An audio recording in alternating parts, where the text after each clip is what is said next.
હવે આગળ વાત કરીએ તો સુરતના ક્રીમ રેલવે સ્ટેશને પાર્સલ ભરેલો ડબ્બો પાટા પરથી ઉતર્યો।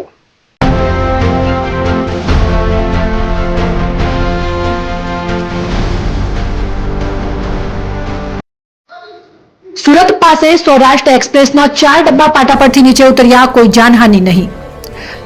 દેશમાં છેલ્લા ઘણા સમયથી ટ્રેન પાટા પરથી ઉતરી જવાની ઘટનાઓ સામે આવી રહી છે। એવામાં હાલ ગુજરાતમાં સુરત પાસે કિમ સ્ટેશન પાસે દાદર પોરબંદર સૌરાષ્ટ્ર એક્સપ્રેસ ટ્રેન પાટા પરથી ઉતરી જવાના સમાચાર સામે આવ્યા છે, જેમાં ટ્રેનના 4 ડબ્બા પાટા પરથી ઉતરી જતા અકસ્માત સર્જાયો હતો।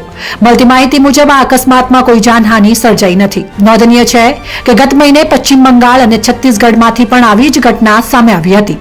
રેલવે અધિકારીએ આપી માહિતી। પશ્ચિમ રેલવેના એક અધિકારીએ આ અંગે માહિતી આપતા જણાવ્યું છે કે સૌરાષ્ટ્ર એક્સપ્રેસનો પેસેન્જર ભરેલી ટ્રેનનો ડબ્બો ખરી પડ્યો હતો।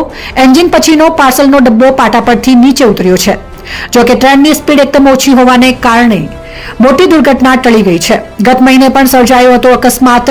ગત મહિને પશ્ચિમ બંગાળના હાવડા જિલ્લાના નોલપુરમાં શાલીમાર સિકંદરાબાદ સાપ્તાહિક સ્પેશિયલ ટ્રેન અકસ્માતનો શિકાર થઈ હતી, જેમાં ટ્રેનના 3 ડબ્બા પાટા પરથી નીચે ઉતરી ગયા હતા। આ સિવાય ગત મહિને 26 નવેમ્બરે છત્તીસગઢ બનવાર ટંક રેલવે સ્ટેશન પાસે એક માલગાડીના 11 ડબ્બા પાટા પરથી નીચે ઉતરી ગયા હતા, જેને કારણે ઘણી ટ્રેનને રદ કરી દેવામાં આવી હતી।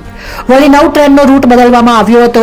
છેલ્લા ઘણા સમયથી બની રહેલી આવી ઘટનાઓને કારણે ટ્રેનમાં મુસાફરી કરતા લોકોની સુરક્ષાને લઈને એક મોટો પ્રશ્ન ઉદ્ભવી રહ્યો છે। ભારતીય રેલવેમાં મોટા ભાગે ગરીબ અને મધ્યમ વર્ગના લોકો મુસાફરી કરતા હોય છે, ત્યારે અવારનવાર બનતી આવી ઘટનાઓએ લોકોમાં ભયનો માહોલ સર્જાયો છે।